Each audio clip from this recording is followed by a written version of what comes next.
राजनीति में जो भी आता है वो पहले से फैसला करके नहीं आता। तो मेरे लिए गर्व की बात है कि जब भी मेरी बात आती है और लखनऊ विश्वविद्यालय की बात साथ में आती है तो मुझे बहुत गर्व महसूस होता है कि मेरे विश्वविद्यालय का नाम, थोड़ा सा सहयोग उसको बढ़ाने में मेरा भी है। और मुझे तब तक नहीं पता था कि वो कम्युनिस्ट पार्टी का संगठन है। और जब अखिलेश यादव जी जैसा नेतृत्व उत्तर प्रदेश के पास हो तो सभी युवाओं को समाजवादी पार्टी में जुड़ना चाहिए।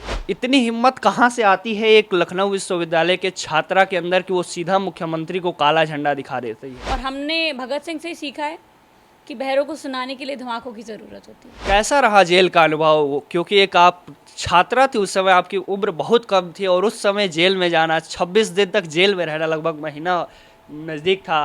कैसा अनुभव रहा जेल का? किसी भी राजनेता को जेल का अनुभव ज़रूर करना चाहिए। जब आप संघर्ष के दिनों में जेल जाती थी या फिर आपके घर नोटिस भी कई बार आया होगा, उस समय आपके परिवार के लोग, गाँव समाज के लोग या रिश्तेदार क्या कहते थे?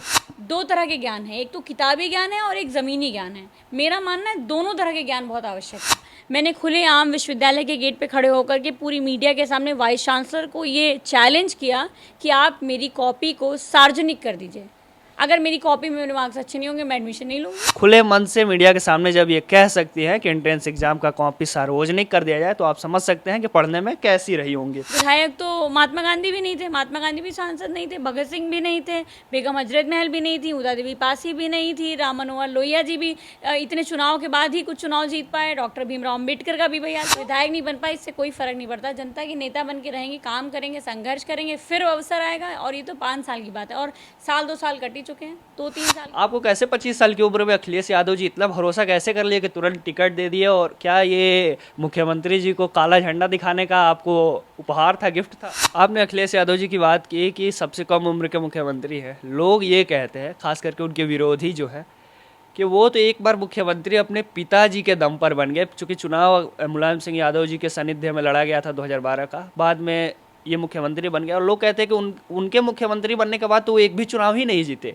उदाहरण के तौर पर 2014, 17, 22, 19 और 22 का बाई इलेक्शन कई सारे हुए, एमएलसी के इलेक्शन हुए, ये महापौर के इलेक्शन हुए, कई सारे चुनाव गिनवा देते हैं कि लगातार हारे हैं अखिलेश यादव जी। तो इस पर आपका हर क्या? व्यक्ति के ऊपर उसके पिता का आशीर्वाद होता है। आप पर भी है, हम पर भी है, सब पर भी है। अगला प्रश्न ये है कि 2024 की समाजवादी पार्टी की तैयारी कैसी है? और बहुत सारे लोग ये कह रहे हैं कि आप भी मैदान में आ सकते हैं। क्या क्या क्या वजह है कि आज भी भारत में छात्राएं या लड़कियां राजनीति में आती नहीं है? हर किसी को ये लगता है कि बहुत बड़ी संख्या में हमें चाहिए पैसा, चुनाव लड़ने के लिए पैसा चाहिए, हर जगह पैसा ही पैसा चाहिए। और अगर आपके पिताजी के पास अथाह पैसा है तो आप राजनीति में कूदे, वो भी आप तो विधानसभा की राजनीति कर रही हैं, तो प्रदेश की राजनीति में तो और भी अधिक। लोग ये जानना चाहते हैं कि आपके सोर्स क्या है, इनकम के सोर्स कहाँ से हैं? अक्सर हम देखते हैं कि बेटियों की जब पढ़ाई लिखाई पूरी हो जाती है तो उनके पेरेंट्स शादी की बात करने लगते हैं, उनके रिश्तेदार भी पूछने लगते हैं कि अब बिटिया की शादी कब करेंगे। आपके बारे में भी लोग जानना चाहते हैं, कब शादी कर रही है? ये तो मतलब सुनते सुनते मैं ऊब गई। सवाल जिसको देखो वो यही सवाल पूछ रहा है। हमारी तो इच्छा है माननीय अखिलेश यादव जी प्रधानमंत्री बने। अब सारे प्रश्न होंगे जो दर्शकों के, जो भी लखनऊ विश्वविद्यालय से निकलकर बाहर की राजनीति में सक्रिय होता है वो विश्वविद्यालय में छात्र संघ चुनाव की बात तो दूर, विश्वविद्यालय में आना भी उचित नहीं समझता है। आप भी पिछले 3 साल में कितने बार विश्वविद्यालय आई हैं या छात्रों की साथ खड़ी हुई है? छात्र संघ चुनाव बहाली न होने का सबसे बड़ा कारण क्या यही है? समाजवादी पार्टी की जब भी सरकार आएगी लखनऊ विश्वविद्यालय में छात्र संघ बहाल होगा। ठाकुर होला, ब्राह्मण होला, ये समाजवादी पार्टी को भाता नहीं है क्या? मुख्यमंत्री थे, उसके बाद उनके घर को गंगा जल से धुलवा दिया गया। वो अभी दतिया माता में दर्शन करने यहाँ पर यज्ञ में गए, उनको यज्ञ में नहीं जाने। कुलदीप सिंह सेंगर का सब गिरा दीजिए, कुलदीप सिंह सेंगर क्यों नहीं? तो सवाल ये है, धनंजय सिंह खुलेआम घूम रहे हैं। धनंजय सिंह तो आपके पार्टी के साथ मिल करके फोटो खिंचवा रहे हैं। लोगों को तो ये बहुत पसंद आ रहा है कि बुलडोजर चल रहा है, इनकाउंटर हो रहा है। इसी पर तो वो चुनाव जीत गया कि बाबा का बुलडोजर, पूरे चुनाव वो लोग यही कहे। हम ये वादा कर सकते हैं कि जब समाजवादी पार्टी की सरकार होगी तो छात्र संघ बहाल होगा। लेकिन था तो हुआ नहीं। दयाशंकर सिंह जी हैं, ब्रजेश पाठक जी हैं, लखनऊ विश्वविद्यालय के तमाम छात्र नेता हैं, हमारे जानने में दानिश भाई हैं, तमाम ऐसे लोग हैं जो लखनऊ विश्वविद्यालय से निकल करके वहाँ तक गए। तो मैं आपके चैनल के माध्यम से उनसे मांग करती हूँ कि हम लोग तो लड़ाई लड़ रहे हैं, आप सरकार में से बहाल करा सकते हैं तो लखनऊ विश्वविद्यालय के छात्र संघ को बहाल कराइए। चुनाव लड़ने के लिए उम्र कितनी होनी चाहिए? अब आपसे ये पूछा जाएगा तो आप कहेंगे अलग अलग चुनावों के अलग अलग उम्र होते हैं। वही अगर हम बात करें विधानसभा चुनाव लड़ने की तो आप कहेंगे 25 साल। लेकिन 25 साल सिर्फ कहने के लिए होते हैं। ज़्यादातर लोग 25 साल की उम्र में चुनाव नहीं लड़ पाते हैं। अगर मैं बात करूं कि समाजवादी पार्टी, जो कि उत्तर प्रदेश की मुख्य पार्टी में से एक पार्टी है, उस पार्टी से चुनाव लड़ना, टिकट पा जाना, और सिर्फ चुनाव लड़ना ही नहीं, इस तरीके से लड़ना कि चुनाव के गिनती के दिन 22 राउंड तक लगातार आगे बढ़ोतरी बनाए रखना, अंततः चुनाव हार जाना, वो अलग विषय है। एक ऐसी छात्र नेता जो अपनी छात्र जीवन से ही राजनीति में आ चुकी थी और सीधा मुख्यमंत्री को काला झंडा दिखा करके पूरे प्रदेश में चर्चा का विषय बन गई थी। हर कोई के ज़ुबान पर जब टिकट मिला तब भी चर्चा आया कि कौन पूजा शुक्ला, तो बात आया वही पूजा शुक्ला जिन्होंने मुख्यमंत्री योगी आदित्यनाथ को काला झंडा दिखाई थी। बहुत सारे ऐसे लोगों को लगता है कि क्या टिकट पाने के लिए समाजवादी पार्टी में एक यही कला होना चाहिए कि मुख्यमंत्री को काला झंडा दिखा दो, उसका विरोध कर दो। इन तमाम बातों पर हम बात करेंगे। ये भी बात करेंगे कि वो कैसे संघर्ष की, कितने दिनों तक जेल में रही, छात्र जीवन कैसे शुरुआत की, कैसे परिवार से आती हैं, कहाँ तक जाना है और कहाँ से आती हैं, इन सब बात पर बात करेंगे। उससे पहले नमस्कार, मेरा नाम है विकास सिंह और आप लखनऊ वाले देख रहे हैं। कैमरे के पीछे हैं विवेक और सहयोगी साथी हैं सुमित सिंह चौहान। इस पूरे इंटरव्यू को आज कराने वाले हैं अभिषेक श्रीवास्तव बाबूजी, जो कि लखनऊ विश्वविद्यालय के छात्र नेता हैं। अब चलिए बात करते हैं। बहुत बहुत स्वागत है। लखनऊ विश्वविद्यालय से आती हैं तो आपको दीदी जी कहूँ या विधायिका जी कहूँ या फिर एक नेता जी कहूँ? नहीं, दीदी ज़्यादा बेहतर है। दीदी में ज़्यादा अपनत्व है, तो दीदी को। कैसे हैं? मैं एकदम ठीक हूँ, आप कैसे हैं? मैं भी एकदम अच्छा हूँ। मैं काफ़ी आपके बारे में रिसर्च कर रहा था, काफ़ी कुछ जाना, धीरे धीरे पूछूंगा, लेकिन उससे पहले मुझे आप अपने बारे में बताइए, अपने पृष्ठभूमि के बारे में ज़रा बताइए। बहुत सामान्य पृष्ठभूमि, मध्यम वर्गीय परिवार और संघर्ष। जब हम मध्यम वर्गीय परिवार से आते हैं या बहुत ही सामान्य पृष्ठभूमि से आते हैं तो दिनों रात संघर्ष करते हैं। तो शुरुआती संघर्ष से हुई है, संघर्ष ही जीवन है और संघर्ष पे के पथ पे ही आगे चलेंगे। परिवार के बारे में ज़रा बताइए, कैसा है परिवार आपका? माता पिता के बारे में, कितने भाई बहन हैं उसके बारे में? वैसा ही परिवार है जैसे 125 करोड़ हिंदुस्तानियों का परिवार है। आम साधारण परिवार है, साधारण पृष्ठभूमि है और 2 बहनें हैं मेरी, माता पिता हैं घर में, बस। कहाँ की रहने वाली है? लखनऊ की, प्रॉपर लखनऊ की ही रहने वाली है या कहीं आपका गाँव भी है? नहीं, हम लोग मूलतः लखनऊ के ही रहने वाले हैं। रहने वाली है। ये बताइए, राजनीति में तो आ चुकी हैं, पूरा प्रदेश देश आपको जान रहा है, खास करके एक महिला के रूप में और सक्रिय महिला के रूप में आप राजनीति में आ गई हैं। कब ये फैसला कर ली थी कि अब हमें राजनीति करना है? राजनीति में जो भी आता है वो पहले से फैसला करके नहीं आता है। लोग धीरे धीरे आते हैं, प्रोटेस्ट का पार्ट बनते हैं, लोगों की एक सामाजिक जागरूकता बढ़ती है। उसमें तमाम ऐसे लोग होते हैं जो सामाजिक जागरूकता और सामाजिक जीवन में आने के बाद नौकरी पेशे पे लौट जाते हैं। बहुत सारे ऐसे लोग होते हैं जो इसी को अपना लक्ष्य बना लेते हैं। राजनीति को जितना आसान समझा जाता है उतनी आसान राजनीति होती नहीं है। आईएएस बनने के लिए आप पेपर क्वालिफाई करेंगे, एक बार आईएएस बन सकते हैं, लेकिन राजनीति में कुछ भी डिसाइड नहीं है। राजनीति संभावनाओं का खेल है और संभावनाएं कब किसके पक्ष में चली जाएं किसी को नहीं पता। तो टफ जगह है। और जब मैं आई थी शुरू में लखनऊ विश्वविद्यालय तो इस उद्देश्य से नहीं आई थी कि मुझे राजनीति करनी है। मैं तो सीएस कर रही थी और उसके बाद ये हुआ कि ग्रेजुएशन भी करना है। तो ग्रेजुएशन करने आए और फिर धीरे धीरे प्रोटेस्ट का पार्ट बने। पार्ट बनने के बाद एक लंबा समय मैंने इस जगह को दिया और कहीं ना कहीं बहुत कुछ सीखने और बहुत कुछ जानने को मिला है यहाँ पर। तो एक कॉन्फिडेंस जो है वो तो राजनीति से मिला है। जब भी आपकी चर्चा होती है तुरंत लखनऊ विश्वविद्यालय आ जाता है। जाहिर सी बात है, आप लखनऊ विश्वविद्यालय से छात्र राजनीति से आई है, अब आप प्रदेश की राजनीति कर रही है। क्या अंतर पाती है छात्र राजनीति में और प्रदेश की राजनीति में? देखिए, लखनऊ विश्वविद्यालय हम लोगों की कर्म भूमि है। मैंने जो कुछ भी सीखा है वो लखनऊ विश्वविद्यालय से सीखा है, चाहे वो संघर्ष हो, चाहे वो पढ़ाई हो, चाहे सामाजिक मूल्यों की बात हो। लखनऊ विश्वविद्यालय ने हमेशा कुछ ना कुछ हम लोगों को सिखा करके भेजा और बहुत कुछ उस विश्वविद्यालय ने मुझे दिया। तो मेरे लिए गर्व की बात है कि जब भी मेरी बात आती है और लखनऊ विश्वविद्यालय की बात साथ में आती है तो मुझे बहुत गर्व महसूस होता है कि मेरे विश्वविद्यालय का नाम, थोड़ा सा सहयोग उसको बढ़ाने में मेरा भी है। तो एक लंबा समय दिया हमने लखनऊ विश्वविद्यालय में और कहीं ना कहीं लखनऊ विश्वविद्यालय में आने के बाद मुझे ऐसा महसूस हुआ कि कोई भी विश्वविद्यालय तभी आगे बढ़ सकता है जब वहाँ पर संवाद हो, वाद विवाद हो, किसी भी तरह का। अब तो मुझे लगता है बहुत लंबे समय से लखनऊ विश्वविद्यालय के अंदर संवाद का माहौल ख़त्म हो गया है। तो कहीं ना कहीं छात्र राजनीति में वहीं से आए, सोचा कि आगे कुछ करना है तो मौका मिला कर रहे हैं। हमने जब आपसे एक भैया से बात की है कि आपका इंटरव्यू करेंगे तो हम अपने दर्शकों को भी मौका देते हैं कि वो भी कुछ प्रश्न पूछ सकते हैं, तो हम बीच बीच में दर्शकों का भी प्रश्न लेते चलेंगे। अभी जतिन शुक्ला का मैं पहला प्रश्न ले रहा हूँ। उन्होंने पूछा, एक कम्युनिस्ट छात्र संगठन AISA आइसा में शुरुआती दिनों से लेकर लंबे समय तक काम करने का आपका अनुभव कैसा था, और फिर आप क्यों समाजवादी पार्टी से जुड़ गई? क्या वैचारिक मतभेद था या भविष्य की चिंता? लंबा प्रश्न है। बहुत अच्छा प्रश्न है। जब मैं विश्वविद्यालय में आई थी, लखनऊ विश्वविद्यालय में, तो मुझे किसी भी पार्टी के बारे में कुछ भी नहीं पता था। मैं जब विश्वविद्यालय में आई, मुझे काम करना था। मैंने काम करने के लिए मुझे जो संगठन पहले टकरा गया, मैं उसमें जुड़ गई। क्योंकि जब आप 12वीं पास करके विश्वविद्यालय में आते हैं तो आपके दिमाग में विचारधारा, आपके दिमाग में ये सब चीज़ें नहीं होती। आपके दिमाग में एक बदलाव की सोच होती है, और जो उस बदलाव के लिए काम करता हुआ दिखता है, आप उसकी मुहिम में जुड़ जाते हैं। तमाम ऐसे छात्र हैं जो ऐसी मुहिम में जुड़ जाते हैं। मैं भी जुड़ी, और मुझे तब तक नहीं पता था कि वो कम्युनिस्ट पार्टी का संगठन है, क्योंकि बहुत सारे लोग इस देश के अंदर, एक बड़ी आबादी है जो नहीं जानती है कम्युनिस्ट विचारधारा को। जाहिर सी बात है कि कभी कम्युनिस्ट पार्टी चुनाव तो लड़ती नहीं थी यहाँ पर, तो भले ही हम लोग छात्र संगठन में जुड़ गए, लेकिन हम और हमारा परिवार समाजवादी पार्टी का हमेशा समर्थक रहा है। हमारा वोट हमेशा समाजवादी पार्टी को गया, हमारे परिवार का वोट हमेशा समाजवादी पार्टी को गया, वो आज से नहीं, नेताजी के समय से। तो कहीं ना कहीं मेरे अंदर भविष्य की चिंता नहीं है, क्योंकि युवा को अगर भविष्य की चिंता होती तो वो रोज़गार में जाता, वो जो है पढ़ाई लिखाई करके मैं किसी बढ़िया कंपनी में नौकरी करती, BTC भी किया था, कुछ ना करती तो टीचर ही बन जाती।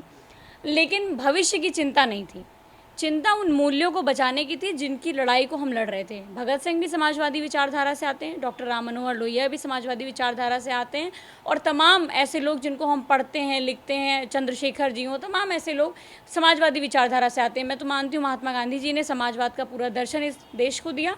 तो समाजवादी विचारधारा के साथ, और जब अखिलेश यादव जी जैसा नेतृत्व उत्तर प्रदेश के पास हो, तो सभी युवाओं को समाजवादी पार्टी में जुड़ना चाहिए, क्योंकि ये एक ऐसा प्लेटफॉर्म है जहाँ पर गरीबों को, वंचितों को, शोषितों को आवाज़ मिलती है। और अखिलेश जी मेरे हमेशा से आदर्श रहे हैं, इसलिए मैं समाजवादी पार्टी में। आपका इंटरव्यू एक प्रश्न के बिना अधूरा रह जाएगा, क्योंकि जब आपकी चर्चा आती है तो जिस प्रकार से लखनऊ विश्वविद्यालय की चर्चा आती है, उसी प्रकार से वो कार्यक्रम का भी तस्वीर सामने आ जाती है जब आप मुख्यमंत्री के गाड़ी के सामने कूद करके काला झंडा दिखा दी थी। इतनी हिम्मत कहाँ से आती है एक लखनऊ विश्वविद्यालय के छात्रा के अंदर कि वो सीधा मुख्यमंत्री को काला झंडा दिखा देती है? क्या ये आपका व्यक्तिगत निर्णय था, या फिर आपको किसी ने उकसाया था, या कोई पूर्व नियोजित कार्यक्रम था कि ऐसा करना है आपको? किसी ने आपको मोटिवेट किया? आपके पास जीवन में एक ही विकल्प रह जाता है तो फिर बहुत कुछ जानने, सोचने, समझने की आवश्यकता नहीं रहती। जिस दौर में विश्वविद्यालय में छात्रों की फीस बढ़ रही थी, गरीब, शोषित, वंचित तबके के छात्र विश्वविद्यालय में नहीं आ सकते थे, लगातार फीस वृद्धि के नाम पर एक भारी संख्या में अभिभावकों से लूट चल रही थी। हम लोगों ने निरंतर प्रयास किया कि राज्यपाल से बात करें, हमने निरंतर प्रयास किया मुख्यमंत्री से बात करें, वाइस चांसलर से बात करें, और जब सब जगह से हम थक हार गए, तब हम सारे छात्रों ने निर्णय लिया कि गरीब तबके के बच्चों के भविष्य को बचाने के लिए हमें अपनी बात तो मुख्यमंत्री से रखनी होगी। और आपको जैसा कि मालूम होगा कि समाजवादी पार्टी के राष्ट्रीय अध्यक्ष श्री अखिलेश यादव जी जितनी आसानी से, जितनी सुलभता से, चाहे छात्र हो, नौजवान हो, किसान हो, हर किसी से मिल लेते हैं, तो वैसे ही हमें लगा मुख्यमंत्री होंगे। हम तो मुख्यमंत्री से मिलने चले गए। काला झंडा दिखाना तो बात की बात थी, हम तो चाहते थे कि मुख्यमंत्री हमारी बात सुन लें। और मुख्यमंत्री की जब गाड़ी के सामने हम खड़े थे तो मैंने तो पहले ये प्रयास करा कि वो मुझसे बात कर लें, मेरी बात तो सुन लें, लेकिन जिस तरह का तानाशाह मुख्यमंत्री था तो जाहिर सी बात है महीने भर की जेल मिली, बात तो किसी ने नहीं सुनी। लेकिन जो मुद्दा हम मुख्यमंत्री से कहते हैं वो पूरे प्रदेश, पूरे देश में फैला कि किस तरह से लखनऊ विश्वविद्यालय में गरीब छात्रों के भविष्य के साथ खिलवाड़ किया जा रहा है। और हमने भगत सिंह से ही सीखा है कि बहरों को सुनाने के लिए धमाकों की ज़रूरत होती है। जवाब देते देते जेल की आपने जिक्र कर दिया। 26 दिन संभवतः जेल में रही थी। कैसा रहा जेल का अनुभव? क्योंकि एक आप छात्रा थी उस समय, आपकी उम्र बहुत कम थी, और उस समय जेल में जाना, 26 दिन तक जेल में रहना, लगभग महीना नज़दीक था। कैसा अनुभव रहा जेल का? वो मेरे लिए पहला अनुभव था। और कहीं ना कहीं जब आप जेल के बारे में सुनते हैं, क्योंकि कोई घर परिवार खानदान में भी जेल नहीं गया था, तो सुना था जेल ऐसी होती है, लेकिन पहली बार चलिए मुख्यमंत्री योगी आदित्यनाथ की वजह से मुझे जेल के अंदर भी जाने का अवसर प्राप्त हुआ और कहीं ना कहीं बहुत कुछ सीखा जेल में जाने के बाद कि किस तरह से किस तरह के लोग हैं, किस तरह का समाज है, कितने निर्दोष लोग बंद हैं, कितने दोषी हैं, किस तरह की कानून व्यवस्था है, किस तरह का जेल का प्रशासन है। तो किसी भी राजनेता को जेल का अनुभव ज़रूर करना चाहिए। अच्छा, मतलब नेता बनना है तो जेल जाना चाहिए। अनुभव ज़रूर करना चाहिए, ज़रूरी है। आप समाज के उन विभिन्न तबकों के लोगों से वहाँ रूबरू होते हो जिनको आप पूरे उत्तर प्रदेश में ढूंढोगे ऐसे नहीं मिलेंगे, वो सारे आपको एक साथ वहाँ मिल जाएंगे। तो बहुत कुछ सीखा और समझा है, अच्छा लगा, अच्छा अनुभव था और कई बार गए हैं। तो अब तो बहुत बार हो गया, अब तो मतलब ऐसा बहुत कोई बड़ी चीज़ नहीं रहेगी। लेकिन हाँ ये है कि दूसरा घर लगता है। दूसरा घर नहीं कह सकते, लेकिन हाँ ये है कि ठीक है, कभी अगर जैसे पढ़ना लिखना हो तो ठीक है, कोई ऐसी बुराई नहीं है, शांति है। लेकिन हाँ ये बात ज़रूर कहूँगी कि योगी जी ने जो ये यात्रा, जो छात्रों को जेल भेज भेज करके उनके हाथ से कलम और लैपटॉप छीना है, ये ठीक नहीं है। निर्दोषों को फंसाना, मुकदमे दर्ज कर देना, इस तरह का जो लोकतंत्र के अंदर इस तरह का चरित्र किसी मुख्यमंत्री का नहीं होना चाहिए। जाहिर सी बात है, अब समाजवादी पार्टी की नेता है और हर मुद्दे पर भाजपा को या मुख्यमंत्री योगी आदित्यनाथ जी को घेरती है, यहाँ पर भी घेरने का प्रयास कर रही है। लेकिन मैं अगला प्रश्न ये जानना चाहूँगा कि आज तो आप बहुत अच्छी नेता बन चुकी हैं, अभी और बनना बाकी है। आपसे बहुत सारे लोग रोजाना मिलते हैं, अखिलेश यादव जी आपसे खूब मिलते हैं, कई सारे अच्छे अच्छे मुद्दों पर चर्चाएं भी होती होंगी। लेकिन जब आप संघर्ष के दिनों में जेल जाती थी या फिर आपके घर नोटिस भी कई बार आया होगा, उस समय आपके गांव समाज के लोग, मतलब परिवार के लोग, गांव समाज के लोग या रिश्तेदार क्या कहते थे? कभी भी आप संघर्ष करेंगे ना, नौकरी के लिए भी प्रयास करेंगे, तब भी रिश्तेदार बहुत कुछ कहेंगे। तो ये तो जेल जाना था, बड़ा अनुभव था। कोई बहुत खुश नहीं था कि कोई लड़की जेल जाए, और ख़ास तौर पर हम लोग जिस समाज में आते हैं वहाँ तो लड़कियों को घर से जाने की इजाज़त नहीं है बाहर। स्कूल तक पढ़ने तक जाने के लिए, कॉलेज तक पढ़ने जाने के लिए हम लोगों को संघर्ष करना पड़ता है। उस दौर में संघर्ष करना और ऐसी जगह पे संघर्ष करना जहाँ पर कोई आपका भविष्य तय नहीं है कि क्या होगा आने वाला समय, विपक्ष की राजनीति करना, जेल जाना, और कहीं ना कहीं बहुत दबाव की स्थिति थी, बहुत दबाव हम लोगों ने झेला। और गलती माता पिता की भी नहीं है, वो हर माता पिता ये चाहता है कि उसके बच्चे का भविष्य सुरक्षित रहे, और मेरे पेरेंट्स भी ये चाहते थे। लेकिन जब आप लड़ने निकलते हो तो कहीं ना कहीं सेक्रीफाइस तो बहुत सारी चीज़ों का देना ही पड़ता है। तो सेक्रीफाइस के लिए मैं मेंटली प्रिपेयर थी, अब मेरी फैमिली भी प्रिपेयर है, तो अब इतनी दिक्कत नहीं। लेकिन हाँ, शुरुआती दिनों में चूँकि महिला थी और बहुत तरह की चीज़ों का संघर्ष करना पड़ा। देखने में बहुत आसान होता है, लेकिन किसी महिला के लिए अपनी लीडरशिप को लोगों के बीच में स्वीकार्यता दिला पाना, अपनी राजनीतिक क्षमताओं को हर रोज़ साबित करना पड़ता है। ये आसान जगह नहीं है कि हम आए और हमने कहा नहीं हम महिला, हम तो राजनीति करेंगे और लोगों ने मुझे सहर्ष स्वीकार कर लिया, ऐसा नहीं होता। अपनी स्वीकार्यता बनाने के लिए विश्वविद्यालय से लेकर यहाँ तक बहुत संघर्ष करना पड़ा है।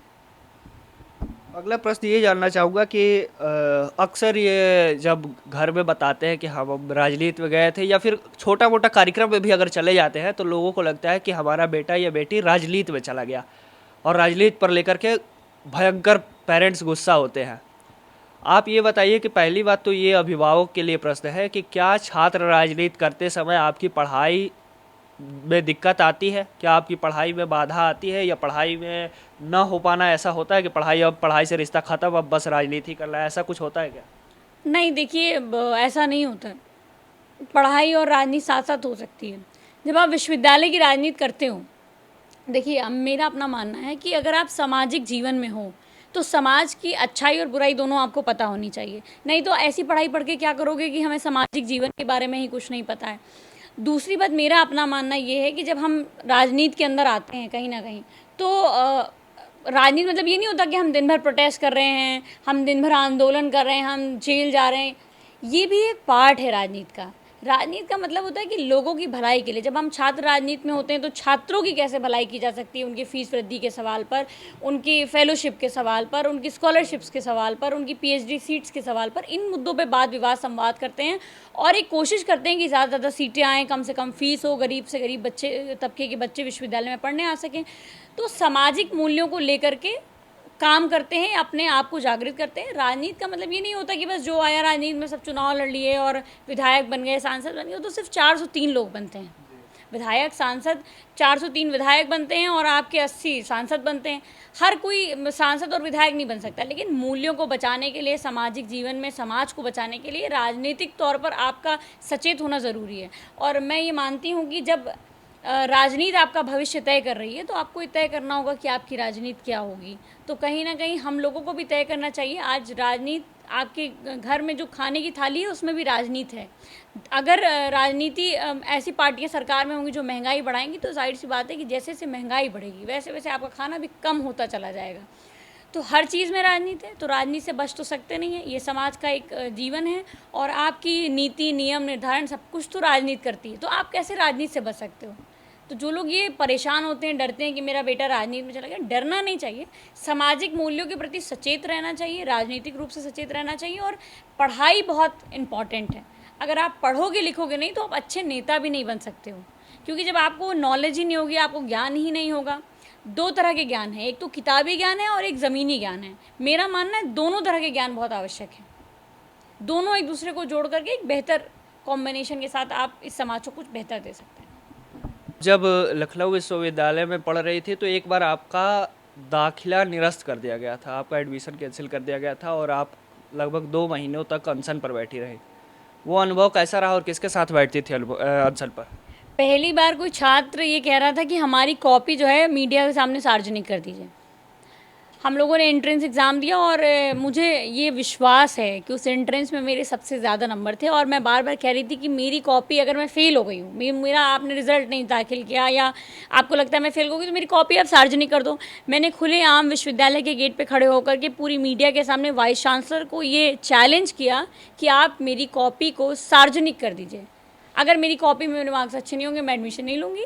लेकिन ऐसा पहला वाइस चांसलर था जिसने मुझे क्या, किसी को कॉपी नहीं दिखाई। कोर्ट में भी मैंने कहा कि मेरी कॉपी ले आओ, सार्वजनिक कर दो। तो मैं तो बार बार लड़ रही थी कि अगर मुझ में कोई कमी है तो सबको बता दो, लेकिन किसी ने बताया नहीं। तो कहीं ना कहीं दाखिला निरस्त करने के पीछे भी राजनीति थी। वो लोग नहीं चाहते थे कि ऐसे लोग विश्वविद्यालय के अंदर रहें जो सवाल करें। कुछ लोगों को मुख्यमंत्री को भी खुश करना होगा क्योंकि उनको आगे नियुक्तियां लेनी थी। तमाम तरह की संघर्ष होते हैं वाइस चांसलर से लेकर टीचर्स के भी जीवन में। तो ठीक है, वही राजनीति का शिकार मैं हुई और इसीलिए मेरा दाखिला निरस्त हुआ। कितने दिन तक अनशन पर बैठी और किसके साथ? लंबे समय तक अनशन पर बैठे थे, सभी छात्र थे, सारे लोग हमारे साथ थे। और उस अनशन को जब वाइस चांसलर उससे बहुत डर गए, बहुत दबाव की स्थिति आ गई, तो उन्होंने खुद ही अपने ऊपर हमला करा लिया। फिर पूरा सुरक्षा लेने के लिए ड्रामा किया और उसके बाद हम ही लोगों को लाठी चार्ज करवा करके, बुरी तरह से पिटवा करके अस्पतालों में एडमिट करा दिया। लेकिन अनशन तो जब सब लोगों ने मुझसे कहा तब मैंने तोड़ा, नहीं तो मैं अनशन तोड़ती ही नहीं। इससे एक चीज़ क्लियर हो गई होगी आपको भी कि राजनीति सिर्फ काला झंडा दिखाने से नहीं किया जा सकता या टिकट नहीं पाया जा सकता। खुले मन से मीडिया के सामने जब ये कह सकती हैं कि एंट्रेंस एग्जाम का कॉपी सार्वजनिक कर दिया जाए तो आप समझ सकते हैं कि पढ़ने में कैसी रही होंगी। अगला प्रश्न ये है कि आप जैसे ही विधानसभा का चुनाव लड़ी, चुनाव तो हार गई, चुनाव हार गई, लेकिन आप हार स्वीकार नहीं की, क्या कारण थी?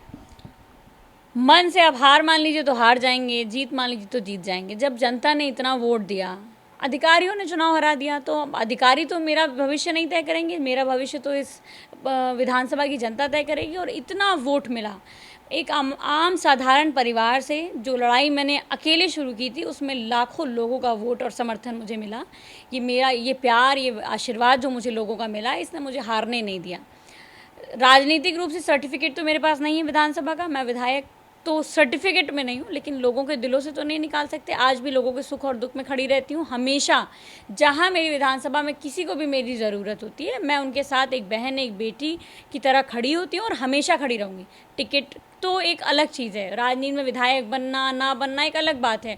विधायक तो महात्मा गांधी भी नहीं थे, महात्मा गांधी भी सांसद नहीं थे, भगत सिंह भी नहीं थे, बेगम हजरत महल भी नहीं थी, उदा देवी पासी भी नहीं थी, राम मनोहर लोहिया जी भी इतने चुनाव के बाद ही कुछ चुनाव जीत पाए, डॉक्टर भीमराव अम्बेडकर का भी भैया। तो राजनीति में आप विधायक बन जा रहे हो, सांसद बन जा रहे हो, इससे आप नेता नहीं बन सकते। नेता बनने के लिए आपको लोगों के दिलों में रहना पड़ेगा और कहीं ना कहीं वो उस प्रयास पे, उस रास्ते पर मैं हूँ और ऊपर वाला चाहेगा तो कामयाबी मिलेगी। चुनाव जब हारी तो आपने कई सारे आरोप लगाए, ईवीएम से लेकर के अधिकारियों के ऊपर, डीएम के ऊपर, या फिर कि बैटरी उसका 99% कैसे चार्ज रहा, इतने दिन हो गए, वो सब क्या मामला था? सच में ऐसा कुछ था या फिर आप अपने जो जनता थी, आपके जो समर्थक थे, उन्हें खुश करना चाहती थी कि अगली बार कोशिश किया जाए? मैंने तो मीडिया में नहीं चलवाया कि मैं सबसे कम उम्र के विधायक बन गई। मेरे कहने से इतना देश का मीडिया आज विपक्ष की सुन नहीं रहा है तो मेरी कैसे सुनेगा? मैं तो एक बहुत आम साधारण परिवार से आती हूँ। सबको मालूम था रिजल्ट क्या है और सबको ये भी मालूम है कि रिजल्ट बदला गया। तो ये मैंने कहीं नहीं कहा कि मेरे साथ ऐसा हुआ। देश की जनता, इस विधानसभा की जनता जिसने मुझे वोट दिया, जो मीडिया के लोग थे, जो सहयोगी लोग वहाँ मौजूद थे, सबको पता है कि अंदर क्या हुआ, किन लोगों ने क्या किया है। और खुलेआम मैंने ये नहीं कहा कि मुझे नरेंद्र मोदी ने आकर के मेरा रिजल्ट बदल दिया, योगी आदित्यनाथ ने मेरा रिजल्ट, मैं तो खुलेआम नाम लेकर कहा किसने मेरा रिजल्ट बदला। तो जाहिर सी बात है, लोग चुप हैं तो कहीं ना कहीं होगी सहमति उनकी, मिले होंगे वो लोग। ठीक है, विधायक नहीं बन पाए इससे कोई फ़र्क नहीं पड़ता। जनता के नेता बन के रहेंगे, काम करेंगे, संघर्ष करेंगे, फिर अवसर आएगा। और ये तो 5 साल की बात है और साल 2 साल कट ही चुके हैं, 2-3 साल की बात और है। यानी कि पूरा भरोसा है कि 2027 इधर उधर जाने वाला नहीं है। खैर, अगला प्रश्न विराट पांडे का है। उन्होंने पूछा है कि टिकट कैसे मिला था। अब देखिए, आप ही ने कहा कि सबसे कम उम्र में टिकट मिल गया था, तो जाहिर सी बात है प्रश्न तो उठेंगे, क्योंकि समाजवादी पार्टी से टिकट पाना, अच्छे अच्छे लोगों का टिकट कट जाता है, अच्छे अच्छे लोग, कई बार के विधायकों का टिकट कट जाता है, कई बार के विधायक को टिकट नहीं मिल पाता है। आपको कैसे 25 साल की उम्र में अखिलेश यादव जी इतना भरोसा कैसे कर लिए कि तुरंत टिकट दे दिए? और क्या ये मुख्यमंत्री जी को काला झंडा दिखाने का आपको उपहार था, गिफ्ट था? देखिए, हमारे नेता माननीय अखिलेश यादव जी कभी द्वेष की राजनीति नहीं करते हैं। समाजवादी पार्टी ने पहली बार किसी 25 साल के व्यक्ति को टिकट नहीं दिया है। इससे पहले हमारे कई विधायक, सबसे कम उम्र के विधायक अगर किसी ने सबसे ज़्यादा दिए हैं तो वो समाजवादी पार्टी ने दिए हैं। और एमएलसी भी सबसे ज़्यादा अगर कम उम्र के किसी ने दिए तो समाजवादी पार्टी ने दिए हैं। कैबिनेट मिनिस्टर भी अगर सबसे कम उम्र के किसी ने दिए हैं तो समाजवादी पार्टी ने दिए हैं। तो खाली पूजा शुक्ला को टिकट नहीं मिला, ऐसे हज़ारों उदाहरण समाजवादी पार्टी के अंदर हैं। और मेरा मानना है कि जब मैं विधानसभा चुनाव लड़ी तो 25 साल के 3 लोग थे जिनको टिकट मिला था।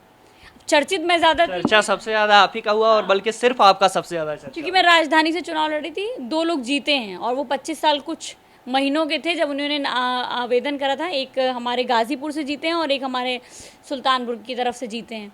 तो कहीं ना कहीं कई लोग लड़े थे। ठीक है, पहली बात ये। दूसरी बात, युवाओं को खुश होना चाहिए कि जिस उम्र में पार्टियां आपसे झंडा डंडा उठवाती हूँ, उस उम्र में समाजवादी पार्टी आपको युवाओं का प्रतिनिधित्व करने का, आपको क्षेत्र की जनता का प्रतिनिधित्व करने का मौका देती है।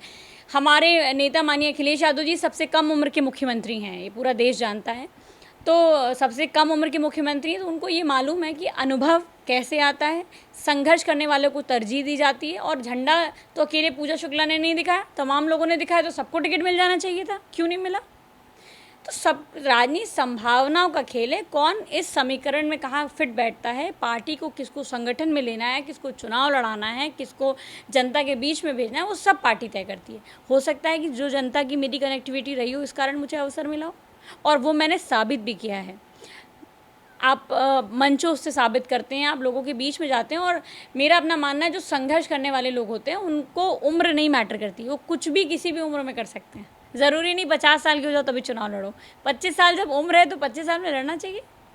आपने अखिलेश यादव जी की बात की कि सबसे कम उम्र के मुख्यमंत्री है। लोग ये कहते हैं, खास करके उनके विरोधी जो है, कि वो तो एक बार मुख्यमंत्री अपने पिताजी के दम पर बन गए। चूँकि चुनाव मुलायम सिंह यादव जी के सानिध्य में लड़ा गया था 2012 का, बाद में ये मुख्यमंत्री बन गया। और लोग कहते हैं कि उनके मुख्यमंत्री बनने के बाद तो वो एक भी चुनाव ही नहीं जीते। उदाहरण के तौर पर 2014, 17, 22, 19 और 22 का बाई इलेक्शन कई सारे हुए, एमएलसी के इलेक्शन हुए, ये महापौर के इलेक्शन हुए, कई सारे चुनाव गिनवा देते हैं कि लगातार हारे हैं अखिलेश यादव जी। तो इस पर आपका क्या? देखिए, नगर निगम के इलेक्शंस का रिजल्ट पहले से बहुत बेहतर हुआ है, ठीक। और 2017 के इलेक्शंस की बात करें तो कहीं ना कहीं हमारा वोट बैंक बढ़ा। 2019 के इलेक्शन में हमारा वोट बैंक बढ़ा, हमारी सीटें बढ़ी, हम गठबंधन में चुनाव लड़े। और महापौर का इलेक्शन हमेशा हम लोग की कंडीशन पहले से बेहतर हुई है। हम 2 लाख वोट पाते थे, अब 3 लाख वोट पा रहे हैं, यानी हमारा वोट बैंक लगातार इंक्रीज़ हो रहा है। अब अन्य दलों का वोट बैंक उनको नहीं मिल रहा है, तो इसमें समाजवादी पार्टी क्या कर सकती है? और फिर मैंने कहा राजनीति तो संभावनाओं का खेल है, और माननीय अखिलेश यादव जी मुख्यमंत्री बने, उसके पीछे उनका अपना भी संघर्ष था। उन्होंने रथ यात्रा निकाली, पूरे प्रदेश में जाकर के नौजवानों को, छात्रों को, किसानों को एक करा, और हर व्यक्ति के ऊपर उसके पिता का आशीर्वाद होता है। आप पर भी है, हम पर भी है, सब पर भी है। अब उनके पिता नेताजी हैं, तो ये तो उनके लिए भी सौभाग्य की बात है, और हम लोगों के लिए भी सौभाग्य की बात है कि हम लोग ऐसी पार्टी में जिसके संरक्षक नेताजी थे। तो अब उसको जोड़ देना कि वो अपने पिताजी की वजह से बन गए। उन्होंने जो काम सरकार में किए, जो उन्होंने विज़न दिए, जो उनकी सोच थी, उस पर बात होनी चाहिए कि किस तरह से उन्होंने हॉस्पिटल्स पे काम किया, सड़कों पर काम किया, स्कूल्स पे काम किया, पेंशन पे काम किया, लोगों की रोज़मर्रा की ज़िंदगी में किस तरह से उन्हें और बेहतर बनाया जा सकता है, उस पर काम किया। तो कहीं ना कहीं अखिलेश यादव जी का विज़न था कि एसिड अटैक सर्वाइवर्स को इसी लखनऊ के अंदर एक रेस्टोरेंट दिया, बच्चों के हाथ में लैपटॉप दिए, स्कॉलरशिप दी, कन्या विद्या धन दिया, इतने काम मानिए अखिलेश यादव जी के। ये तो विरोध करने के लिए तो आप कुछ भी कह दीजिए, लेकिन अखिलेश यादव जी के नेतृत्व में लगातार समाजवादी पार्टी का वोट बैंक बढ़ रहा है, समाजवादी पार्टी तरक्की कर रही है। परिस्थितियाँ ये हैं कि और दल जो अपना वोट पाते थे वो नहीं पा रहे हैं, तो कहीं ना कहीं वो एक सवाल हो सकता है। अब हम तो किसी और दल के लिए मेहनत नहीं कर सकते, उन दलों को अपने लिए मेहनत करनी चाहिए। समाजवादी पार्टी को जनता का अपार समर्थन मिल रहा है, और वो अखिलेश यादव जी के नेतृत्व में ही हो रहा है। कहीं ना कहीं बहुजन समाज पार्टी की तरफ इशारा हो गया कि वो अपना वोट नहीं पा रही है और उसका वोट भाजपा की तरफ शिफ्ट होता नजर आ रहा है। ये हर बार आरोप भी लगते हैं। अगला प्रश्न ये है कि 2024 की समाजवादी पार्टी की तैयारी कैसी है, और बहुत सारे लोग ये कह रहे हैं कि आप भी मैदान में आ सकते हैं क्या? हम लोग तो 5 साल मैदान में रहेंगे। हम लोग तो जब सरकार में नहीं है तब भी मैदान में हैं, जब सरकार में होंगे तब भी मैदान में। हम लोग संघर्ष करने वाले लोग हैं, जनता के बीच में रहने वाले लोग हैं, और हमारी जिम्मेदारी ये है कि समाजवादी पार्टी मेरी विधानसभा से ज़्यादा वोट पा करके जाए, जैसा कि मेयर के चुनाव में भी सबसे ज़्यादा वोट मेरी विधानसभा से मिला। और मैं पूरा प्रयास करूँगी कि लोकसभा चुनाव में भी मेरी विधानसभा से सबसे ज़्यादा वोट समाजवादी पार्टी को मिले। तो मेरी ये तैयारी है, मेरी ये रणनीति कि मेरी पार्टी कैसे यहाँ से मेरी विधानसभा से जीत के जाए। बाकी अन्य विधानसभा के विधायक अपना अपना काम कर रहे हैं, और निश्चित तौर पर लखनऊ लोकसभा का जो भी प्रत्याशी माननीय अखिलेश यादव जी देंगे उसको हम लोग जिताने का भरपूर प्रयास करेंगे। आप कहीं से आ सकते हैं या नहीं, वो क्लियर कर। नहीं, मैं चुनाव 27 लड़ूंगी, 24 नहीं लड़ना। पहले से बात हो चुकी होगी राष्ट्रीय अध्यक्ष जी से। अगला प्रश्न ये है कि कई तस्वीरें, हम जब आपके बारे में पता कर रहे थे तो कई तस्वीरें देख रहे थे। उस खास करके लखनऊ विश्वविद्यालय में जब आप संघर्ष कर रहे थे उन दिनों की, बड़ी संख्या में युवा मौजूद थे, छात्र लखनऊ विश्वविद्यालय की। छात्रा की बात करें तो ज़्यादातर तस्वीरों में आप अकेले दिख रही थी, चाहे वो खड़ा होकर के बोलना और सभी युवा सुन रहे थे आपको, और चाहे आप उनके साथ बैठना।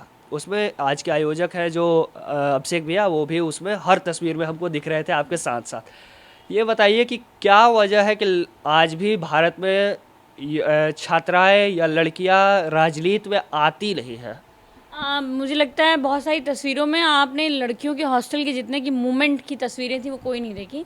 बहुत सारी ऐसी तस्वीरें थी जिसमें कैलाश हॉस्टल की लड़कियां, चंद्रशेखर हॉस्टल की लड़कियां, सब लोग मिल करके प्रोटेस्ट करती थी। आम छात्राएं भी हमारे आंदोलन का एक पार्ट रही। जो मैं खुद जब धरने में बैठी थी तो बहुत सारी छात्राएँ हम लोग के साथ थी। तो देखिए, राजनीति में महिलाओं का परसेंटेज कम है। सुरक्षा की भावना, शादी का दबाव, नौकरी का दबाव, अपनी खुद की एक सुरक्षा को लेकर के जो कॉन्फिडेंस नहीं रहता, उसका बहुत तरह की चीज़ें हैं, समीकरण हैं। तो बहुत सारी लड़कियां लखनऊ विश्वविद्यालय में, अब जब मैं छात्र नेता बनने के दौर में थी, जब मैं छात्रों के मुद्दों पे लड़ाई लड़ रही थी, तब तो कोई भी नहीं था, एक भी महिला नहीं थी। तो जब मैं आती थी तो मेरे साथ मेरी क्लास की लड़कियां आ जाती थी, और भी। तो कहीं ना कहीं हॉस्टल्स को लेकर के जब भी मूवमेंट हुए, महिलाएं हमेशा रही हैं आंदोलन में। वो एक अलग बात है कि लड़कियां बहुत फ़ोटो से बचती हैं, उसका कारण ये भी है कि उनके ऊपर पारिवारिक दबाव बहुत ज़्यादा होता है। तो लखनऊ विश्वविद्यालय ने हमेशा कोशिश की है, और हम सारे लोगों की हमेशा कोशिश रही कि लड़कियों को ज़्यादा से ज़्यादा राजनीति का एक भाग बनाया जाए, और विधानसभा में आए हैं तो अब उस पर काम कर रहे हैं। एक वीडियो आपका ही देख रहा था मैं, पुराना वीडियो था, आप खड़ी होकर के बोल रही थी, कई सारे युवा सुन रहे थे। उसमें आप कहते हैं कि ये हमारा ही दुर्भाग्य है कि आप भी हमारे साथ छात्रा नहीं, आप खुद बोल रही थी इस बात को, और उसमें सच में देखा जा रहा था कि एक भी लड़की आपके अलावा कोई नहीं थी। दो बातें, जो वीडियो की आप बात कर रहे हो, वो वीडियो जब मूवमेंट एक हॉस्टल की टाइमिंग को लेकर के होने वाला था, तो उसके वो फीस वृद्धि के लिए था। उसके एक दिन पहले, मैं पूरी बात बता रही हूँ, उसके एक दिन पहले हम सभी लोगों को हॉस्टल में बंद कर दिया गया था। वो अखबारों की खबर भी थी। हाँ, गर्ल्स हॉस्टल के बाहर जो है तिलक में हम लोगों की मीटिंग चल रही थी, और वहीं पर वहाँ की वार्डन जो है ताला लगा करके चली गई, और हम लोग पूरा दिन बंद रहे। हम लोग भी बंद थे उसी में। तो वो अगले दिन अखबारों की खबर भी बनी। और जब भी कोई आंदोलन होता था, अभी भी मैं बता रही हूँ, आज भी अगर किसी आंदोलन का आप कॉल दे दो तो उसमें होगा क्या कि जितनी भी लड़कियां हैं उनको हॉस्टल में बंद कर दिया जाएगा, हर तरह का दबाव शुरू हो जाएंगे, उनको निकलने ही नहीं दिया जाएगा। तो कहीं ना कहीं ये जो सवाल है ना कि लड़कियों के ऊपर इतनी तरह के दबाव हैं, वो कैसे आगे बढ़ें, वो कैसे आगे निकलें, तो कहीं ना कहीं ये तो दुर्भाग्य है। लेकिन इस पर काम हो रहा है, कोशिश हो रही है। अब तो मैं विश्वविद्यालय का भाग नहीं हूँ, लेकिन यहाँ मैं विधानसभा में हर रोज़ कोशिश करती हूँ कि ज़्यादा से ज़्यादा महिलाएं जुड़ें, ज़्यादा से ज़्यादा हम लोग कार्यक्रम करें। जब मैं टिकट मांग रही थी तब भी मैंने बहुत सारे कार्यक्रम महिलाओं के करे थे। तो दबाव है, दबाव को ख़त्म करना होगा, तभी कुछ संभव है। चलिए, व्यक्तिगत जीवन पर आते हैं। बहुत सारे लोगों को भी ये लगता है कि जब राजनीति में आएंगे तो जाहिर सी बात है, हर किसी को ये लगता है कि बहुत बड़ी संख्या में हमें चाहिए पैसा, चुनाव लड़ने के लिए पैसा चाहिए, हर जगह पैसा ही पैसा चाहिए। और अगर आपके पिताजी के पास अथाह पैसा है तो आप राजनीति में कूदे, वो भी आप तो विधानसभा की राजनीति कर रही हैं, तो प्रदेश की राजनीति में तो और भी अधिक। लोग ये जानना चाहते हैं कि आपके सोर्स क्या है, इनकम के सोर्स कहाँ से हैं? देखिए, हम एक बात जानते हैं, जब आप जनता की लड़ाई लड़ते हो तो जनता आपके लिए सब कुछ करती है। मैं चुनाव लड़ रही थी, मुझे ऐसे ऐसे लोगों ने मदद करी जिनको आप और हम सोच भी नहीं सकते। एक इंसिडेंट मैं बताती हूँ छोटा सा। एक मुझे याद है कि मेरे चुनावी व्यस्तता के दौरान एक छोटा बच्चा मुझे मेरे ऑफिस के बाहर मिला था, उसके हाथ में गुल्लक थी।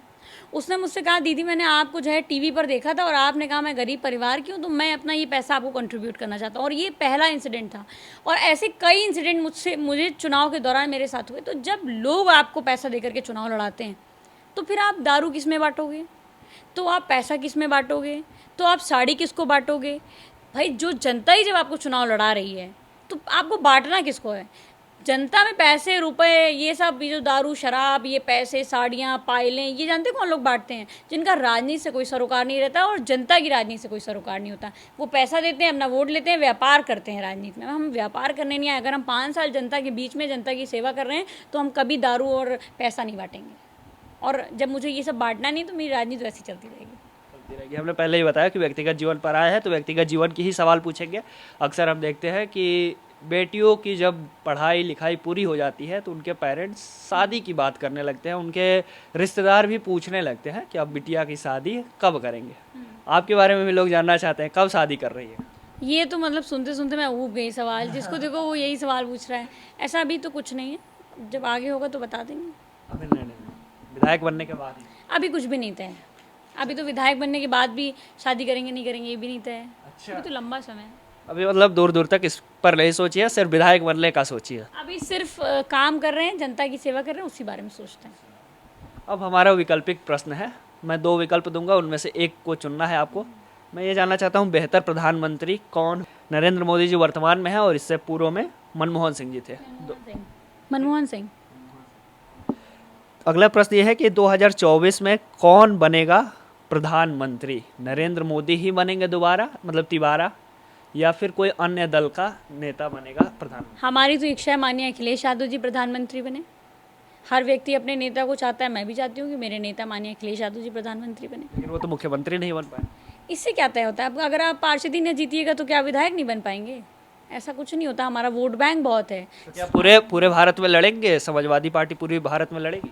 पूरे हम उत्तर प्रदेश की 80 सीटों का हाल जानते हैं, और जिसमें सबसे ज़्यादा सीटें उत्तर प्रदेश में है सांसदी की। तो जाहिर सी बात है, जब सारे लोग चाहते हैं कि वो बन जाएं, किसी के पास 30 सीटें हैं, 40 सीटें हैं, 20 सीटें हैं, तो हम अपने नेता के लिए क्यों नहीं चाहेंगे? हम चाहते हैं माननीय अखिलेश यादव जी प्रधानमंत्री बने। अगला प्रश्न ये है, उत्तर प्रदेश के हम लोग ज़्यादातर बात करेंगे। तो उत्तर प्रदेश में पहला प्रश्न ये है कि बेहतर मुख्यमंत्री कौन?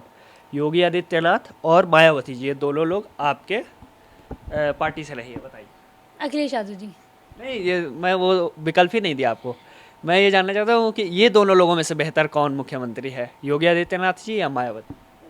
जिसमें शासन बहुत सख्त रहता हो, और मुझे लगता है कि इस समय जो हत्याओं का दौर चल रहा है तो कानून व्यवस्था ध्वस्त है, तो आपका दूसरा ही ऑप्शन ठीक होगा, दूसरा, मायावती जी। अगला प्रश्न यही है कि मायावती जी या अखिलेश यादव जी? अखिलेश यादव जी। अभी आपने मायावती जी का जिक्र किया, जब योगी आदित्यनाथ जी से कंपेयर हुआ तो, और जब वहाँ 2 लोगों में कंपेयर हुआ तो वो ठीक थे, लेकिन जब सारे लोगों की बात करोगे तो सिर्फ एक व्यक्ति ठीक है, वो माननीय अखिलेश यादव जी। युवा सोच है और विकास का काम करते हैं। चलिए, अब हम ज़रा अब सारे प्रश्न होंगे जो दर्शकों के होंगे। शिवाजी यादव का प्रश्न है, बड़ा लंबा प्रश्न है इनका। आप भी लखनऊ विश्वविद्यालय की छात्र संघ की नर्सरी से निकली हुई एक युवा पीढ़ी की सशक्त आवाज रही हैं, लेकिन आज क्या कारण है कि आप लखनऊ विश्वविद्यालय में छात्र संघ चुनाव बहाली पर नहीं बोलती हैं? जो भी लखनऊ विश्वविद्यालय से निकलकर बाहर की राजनीति में सक्रिय होता है, वो विश्वविद्यालय में छात्र संघ चुनाव की बात तो दूर, विश्वविद्यालय में आना भी उचित नहीं समझता है। आप भी पिछले 3 साल में कितने बार विश्वविद्यालय आई हैं या छात्रों की साथ खड़ी हुई है? छात्र संघ चुनाव बहाली न होने का सबसे बड़ा कारण क्या यही है? आप तो हमको लग रहा है कुछ ही दिन पहले अभी गई थी। मैं निरंतर विश्वविद्यालय जाती हूँ। मुझे विश्वविद्यालय छोड़े भी समय ही कितना हुआ है, थोड़ा ही से तो समय हुआ है। मैं हमेशा जाती हूँ और मेरी सबसे फेवरेट जगह विश्वविद्यालय में माता जी का मंदिर है, तो मैं जब भी विश्वविद्यालय जाती हूँ, अगर गेट तक भी गई हूँ तो उस मंदिर में दर्शन करने ज़रूर जाऊँगी। कभी भी छात्र संघ आंदोलन को लेकर के जब सवाल उठे हैं, जब भी आंदोलन हुए हैं, तो हम लोग वहाँ पर खड़े रहे हैं। अब कोई भी व्यक्ति जो वहाँ का छात्र नहीं है वो बाहर से जाके तो आंदोलन करेगा नहीं, हम आपको समर्थन दे सकते हैं। और जब बहुत लंबे समय तक कोई छात्र नेता विश्वविद्यालय के अंदर टिकता है तो लोग जो और बच्चे आते हैं जिनको मौका मिलना चाहिए नेतृत्व का, उनको नहीं मिल पाता है।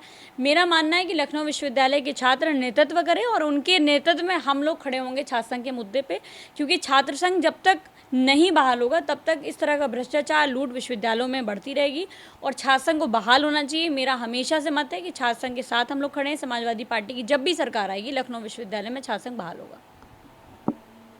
आप अखिलेश यादव जी से लगातार मिलती हैं, तो क्यों नहीं अखिलेश यादव जी इस मुद्दा को विधानसभा में उठाते हैं, इसको ट्वीट ही कर देते हैं कम से कम बढ़ चढ़ के, कि ताकि इसको कम से कम कुछ सरकार तो सुने, इस पर सरकार चर्चा नहीं करे। और आपकी भी सरकार जब थी उस समय भी छात्र संघ नहीं हो रहा था। पिछले विधानसभा सत्र को सुन लीजिए, उसमें माननीय अखिलेश यादव जी ने इलाहाबाद यूनिवर्सिटी की फी हाइक पर भी बोला था, छात्र संघ पर भी बोला, और देश के सबसे बड़े सदन में संसद के अंदर भी हमारे नेता लगातार, जितने भी नेता हैं जो सदन के अंदर है, वो भी छात्र संघ पर हमेशा बोलते रहे, क्योंकि हमारी पार्टी ही छात्र संघ से निकले हुए लोगों की राजनीति करती है और उनको मौका अवसर दिया है, चाहे वो पवन पांडे जी हों, चाहे आनंद भदौरिया जी हों, चाहे सुनील सिंह साजन जी हों, चाहे अरविंद सिंह गोप जी हों, चाहे राजेश यादव जी हों। तमाम ऐसे नेता हैं जो हमारी पार्टी से में हैं और उनको अवसर मिला। तो ऐसा थोड़ी ना है, पूरी समाजवादी पार्टी को अगर उठा के देख लोगे तो लखनऊ विश्वविद्यालय को प्रतिनिधित्व दिया और अन्य विश्वविद्यालयों को प्रतिनिधित्व दिया। तो हम लोग हमेशा पक्षधर हैं और रहेंगे। जब भी आंदोलन हो तो मेरी तो दरख्वास्त है, मुझे बुलाइएगा, मैं ज़रूर आऊँगी और हर तरह से यथासंभव मदद करूँगी। चलिए, अगला प्रश्न है प्रियेश शंकर मिश्रा जी का। लखनऊ विश्वविद्यालय के छात्र राजनीति से उभर कर आप प्रदेश के राजनीति में आई और मजबूती से उभर कर आई। आप और हम सभी उम्मीद भी करते हैं कि आप अभी यहीं नहीं रुकने वाली, अभी आपका समय आना बाकी है। तो कैसा रहा आपका अनुभव लखनऊ विश्वविद्यालय के छात्र राजनीति से उठकर विधानसभा प्रत्याशी तक का? बहुत संघर्ष का अनुभव है, बहुत कुछ सीखने को मिला है और इतने कम समय में मैंने इतना सारा सीख लिया, ये बहुत बड़ी बात है। क्योंकि जब आप जिसके खिलाफ चुनाव लड़ते हो आपको उसी मनोबल के साथ, उसी मनोस्थिति के साथ उसके सामने लड़ना पड़ता है। तो बहुत अच्छा अनुभव रहा। छात्र राजनीति से मैंने धैर्य सीखा, राजनीतिक समझ, राजनीति में काम करने का तरीका, लोगों के अनुभव। और जब मैं विधानसभा में आई तो मुद्दे थोड़े बदल गए। वहाँ पर कम मुद्दे थे विश्वविद्यालय में, फीस का मुद्दा था, सीट का मुद्दा था, इस तरह के मुद्दे थे। लेकिन जब हम विश्वविद्यालय की राजनीति में आए तो विश्वविद्यालय की राजनीति में आने के बाद यहाँ पर तमाम तरह के मतलब जब विधानसभा की हम राजनीति करते हैं तो विधानसभा की राजनीति में हम लोगों को बहुत कुछ अलग करना पड़ता है। यहाँ पे सड़क के सवाल हैं, नाली के सवाल हैं, आम जनमानस के रोज़ाना के मुद्दे हैं, तमाम ऐसे विषय हैं जो विश्वविद्यालय में नहीं थे। तो बहुत कुछ सीखने और समझने को मिला और अच्छा अनुभव है। हर व्यक्ति को ये मौका भी नहीं मिलता कि वो विधानसभा चुनाव लड़ सके, तो मुझे मौका मिला है। तो जो जिम्मेदारी पार्टी ने दी है मैं पूरी कोशिश करूँगी कि जितने लोगों ने मुझे वोट करा और पार्टी ने जो जिम्मेदारी दी उस पर मैं खरी उतर सकूँ। अगला प्रश्न अभिषेक सिंह अभी जी का है। हाल ही में उठे रामचरितमानस के विवाद पर आपकी क्या राय है? अभी हम देख रहे थे यहाँ पर एक पुस्तक थी, धार्मिक पुस्तक श्रीमद् भागवत गीता, और आपके ही पार्टी के शायद से महासचिव हैं, उन्होंने इतना विवाद किया इस पर, बहुत पूरे प्रदेश में, देश में विवाद हुआ। आपके पार्टी के ही कई लोग उसमें उनको ही गलत सा बोलने लगे। क्या सोचती है, ये सही है रामचरितमानस के ऊपर विवाद करना? देखिए, राम नाम ही सत्य है और अंत में जब आप व्यक्ति इस दुनिया से जाता है तो उसको राम का नाम ही सुन के जाना होता है। राम मोक्ष का मार्ग है, तो राम पर तो कोई विवाद हो ही नहीं सकता। राम हम सबकी आस्था का विषय है, हम सबके आदर्श हैं राम से तो हम लोग बहुत कुछ सीखते हैं, तो उन पर कोई विवाद हो ही नहीं सकता। और समाजवादी पार्टी किसी भी धार्मिक भावनाओं के खिलाफ नहीं बोलती है, किसी की धार्मिक भावनाओं को नहीं हर्ट करती है। जिसने अपना बयान दिया उसका व्यक्तिगत होगा। हमारी आस्था राम में, हमारी आस्था हमारे भगवान में, तो उस पर कोई सवाल नहीं। लेकिन एक्शन तो लिया जा सकता है, वो आपके पार्टी के हैं, चुनाव लड़े, भले वो चुनाव हार गए, वो चुनाव लड़े, वो बस खुले मन से ये कहे कि मिले मुलायम काशीराम, वो वाली बयान दोबारा वो दोहराते हैं और हवा में उड़ गए। जय श्री राम क्या गुब्बारा उबारा है जो हवा में कोई भी उड़ा देगा और आपकी पार्टी उसको सपोर्ट करेगी? राम तो हर जगह है, किस जगह राम नहीं है? हर जगह है। कण मैं कण वही जानना चाहता हूँ, क्यों नहीं एक्शन ले रही आपकी पार्टी? नहीं, देखिए, ये तो कुछ एक्शन दिखते हैं, कुछ नहीं दिखते हैं। अब राजनीति के अंदर कौन सा एक्शन कैसे लेना, ये तो नेता तय करते हैं। नेता के ऊपर कोई सवाल नहीं, नेता के नेतृत्व पे कोई सवाल नहीं। वो हमेशा सभी धार्मिक भावनाओं का सम्मान करते हैं, चाहे राम हो, चाहे प्रभु राम हो, चाहे श्री कृष्ण हो, चाहे हनुमान जी हो, जिनकी भी बात करो, हमारे नेता सबका सम्मान करते हैं, सबके साथ खड़े हैं। और कभी किसी धार्मिक ग्रंथ के खिलाफ, किसी धर्म के खिलाफ, किसी धार्मिक भावनाओं के खिलाफ वो कभी नहीं बोलते हैं। और हम लोगों ने राजनीति में किस तरह से साफ राजनीति की जाती है इस वक्त छवि की, और अच्छी मर्यादा वाली शैली में राजनीति हम लोगों ने माननीय अखिलेश यादव जी से सीखी। और हमें गर्व है कि वो इस तरह के किसी भी विवाद का पार्ट नहीं थे। और जो उन्होंने बोला, स्वामी प्रसाद मौर्य जी की जो आप बात करें, उनका अपना चौपाइयों पे था, उन्होंने अपनी बात रखी, मुख्यमंत्री ने उसका जवाब दिया। उनकी अपनी लड़ाई है, लड़ते रहेंगे वो। हमारी लड़ाई, हमारे लिए राम महत्वपूर्ण है, हमारे कण कण में राम है, तो हम राम को मानते हैं। अखिलेश यादव जी इस पर बोले थे कि हम शूद्र हैं और हमें भाजपा वाले शूद्र मानते हैं। वो हमेशा जाति पर क्यों राजनीति करते हैं? अखिलेश यादव जी हमेशा देखते हैं कि ट्विटर पर कुछ ट्वीट करे ना ट्वीट करे, ठाकुर के खिलाफ ट्वीट कर देंगे कि सबसे ज़्यादा ठाकुर गुंडे हैं। तो क्या ये ठाकुर होला, ब्राह्मण होला, ये समाजवादी पार्टी को भाता नहीं है क्या? नहीं, सामाजिक व्यवस्था ही जाति आधारित है। जी। शूद्र उन्होंने क्यों बोला? अगर आप किसी सूबे के मुख्यमंत्री को इस कारण से मंदिर में दर्शन करने नहीं जाने देंगे कि वो पिछड़े समाज से आते हैं, तो वो तकलीफ तो होगी और वो बोलेंगे। तो उस पर तो, और रही बात, आप कह रहे हैं कि वो इस तरह, ये यादवों ने आपका हक मार लिया, 46 में से 56 यादव एसडीएम हो गए, इस तरह का बयान, ये यादवों को बार बार क्यों टारगेट किया जाता है? किसी समाज के लोग ज़्यादा तरक्की कर रहे हैं तो हमें तो खुश होना चाहिए कि वो पिछड़े समाज से वो बहुत तरक्की कर रहे हैं। जब आप जातिवाद करोगे तो जाहिर सी बात है कि जो जातीय शोषण का शिकार होगा वो खुल के बोलेगा। जिसको शूद्र होने की वजह से अपना अंगूठा कटवाना पड़ेगा, और अभी हैदराबाद के अंदर ये घटना हुई है। जब दलित बच्चों को पानी इसलिए नहीं दिया जाएगा कि वो दलित हैं, उनको क्लास से बाहर कर दिया जाएगा, उनको आज भी ज़मीन पे बिठाया जाएगा, आज भी घोड़े पे नहीं चढ़ने दिया जाएगा। तो जब जाति व्यवस्था है तो उसके खिलाफ, उसको तोड़ने के लिए तो बोलना पड़ेगा। जैसे महिलाओं के साथ हिंसा होती है तो महिलाएं खुल के बोलती है ना कि हम महिलाएं हैं इसलिए हमें संघर्ष करना पड़ रहा है। किसी लड़के का क्यों नहीं कैरेक्टर एसिनेशन होता है?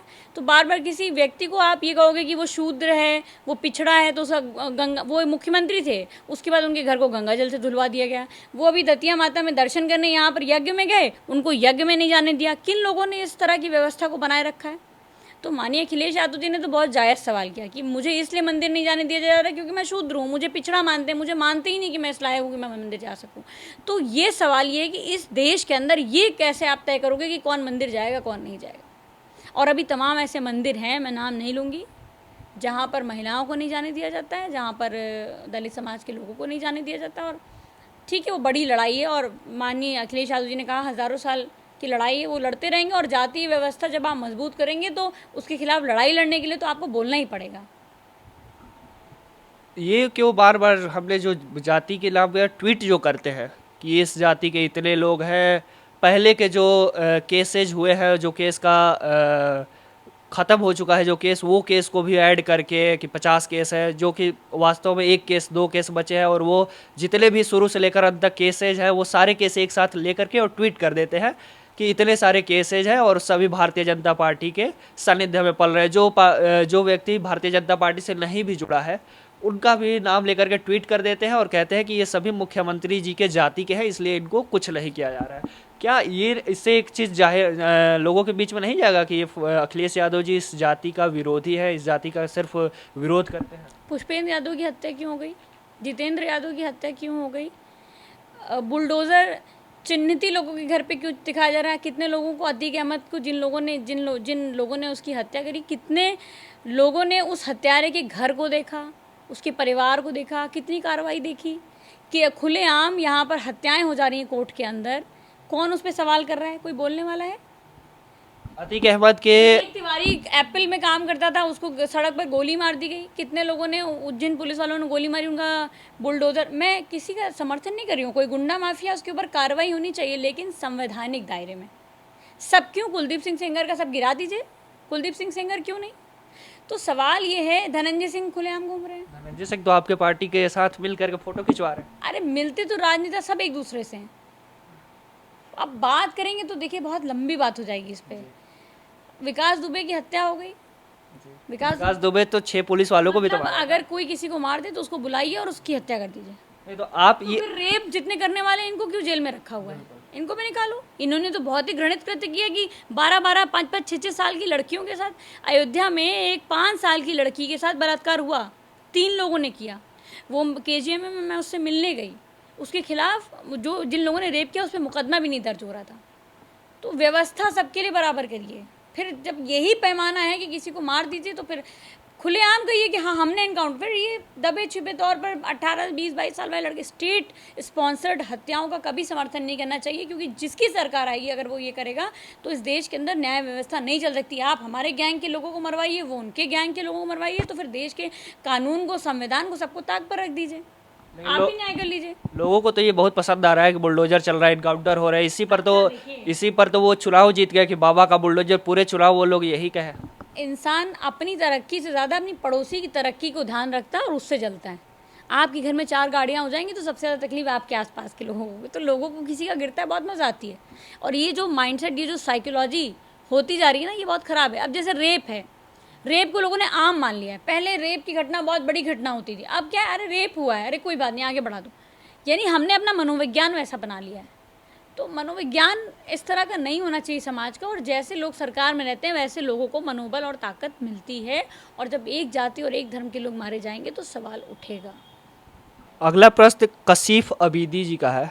ये कह रहे हैं, जय हिंद जय भारत। लखनऊ में रेस्लिंग मैट नहीं है, बस वो काम हो। ये तो आप बनेंगे तभी हमको लग रहा है सब खिलाड़ियों के लिए मैट वगैरह या जो भी उनके इक्विपमेंट जरूरी है वो दिलवा पाएंगे।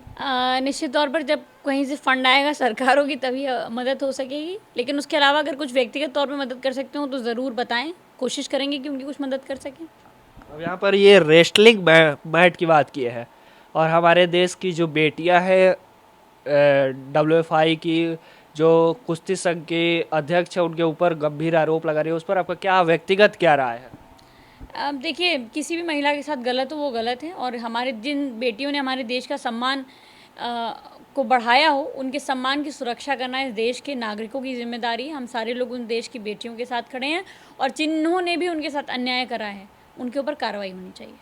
पूरा देश देख रहा है कि भारतीय जनता पार्टी कैसे अपने लोगों को बचा रही है। और सिर्फ उन्नाव की घटना ही पहली घटना थी मुझे लगता है जहाँ से शुरुआत हुई, और उन्नाव से लेकर गोंडा तक जो चल रहा है उत्तर प्रदेश के अंदर, ये ठीक नहीं है।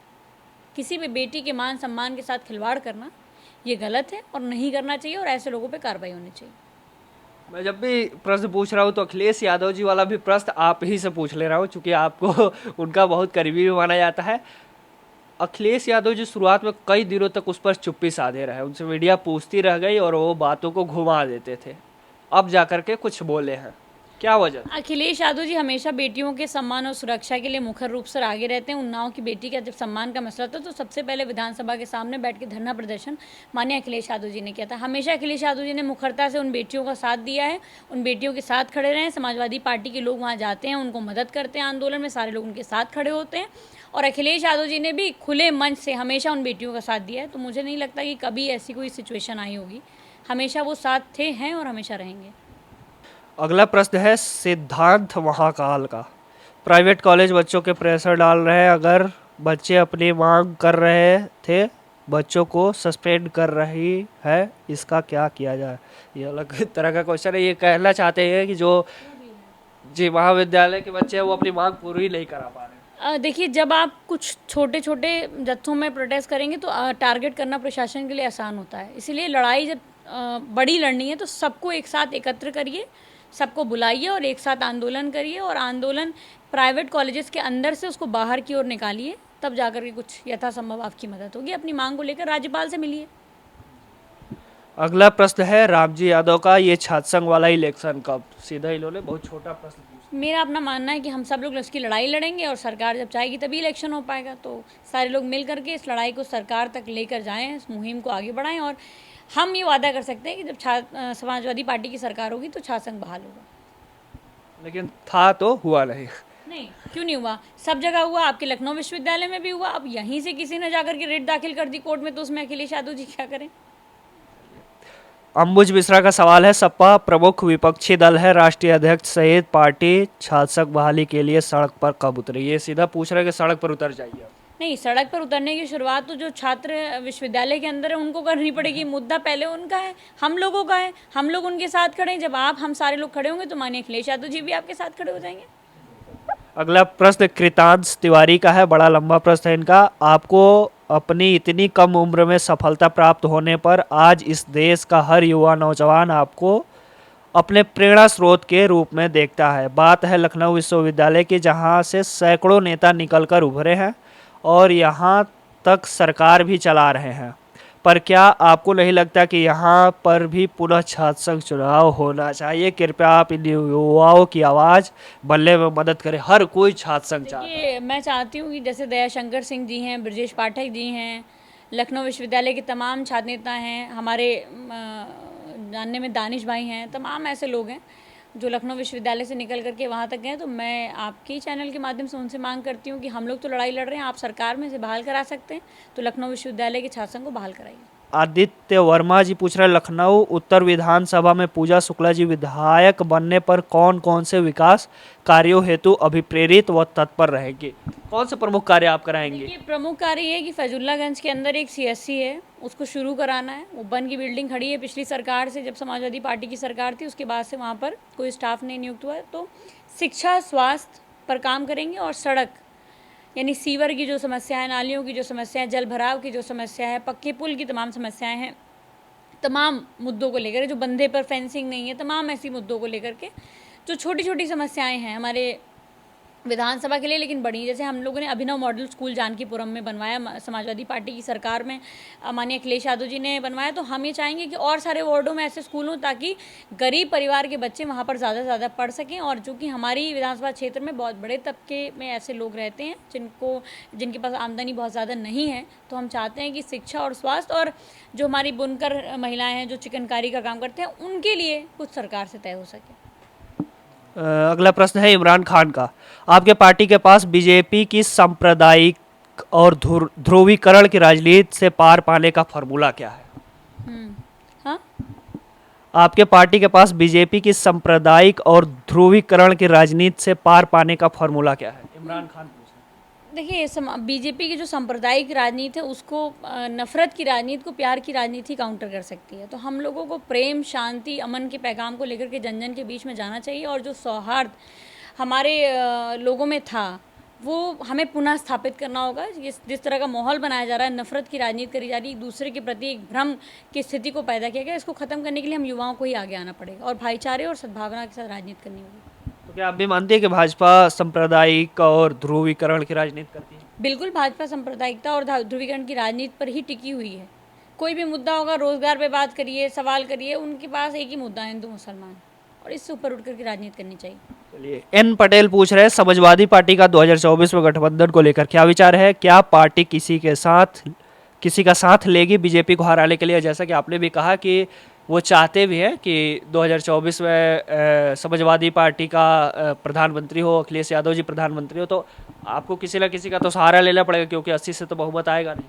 हम चाहते हैं कि जितने भी दल विकास की राजनीति करते हैं, सद्भावना की राजनीति करते हैं, भाईचारे और अमन के पैगाम को लोगों के बीच में लेके जाते हैं और भारतीय जनता पार्टी की नफरत की राजनीति के खिलाफ है, सबको एकजुट होना चाहिए और एक साथ एक प्लेटफॉर्म पे आना चाहिए। देख सकते हैं जवाब हर प्रश्न का कितना अच्छा से मिला होगा, इस चीज़ को आपने देखा होगा और एक एक प्रश्न का जवाब दिया इन्होंने। लेकिन सबसे बड़ी बात हमको इस पूरे इंटरव्यू में सीखने को और आपको भी सीखना चाहिए वो ये है कि राजनीति करने के लिए सिर्फ काला झंडा दिखाना, धरना देना, प्रदर्शन करना ये नहीं होता है।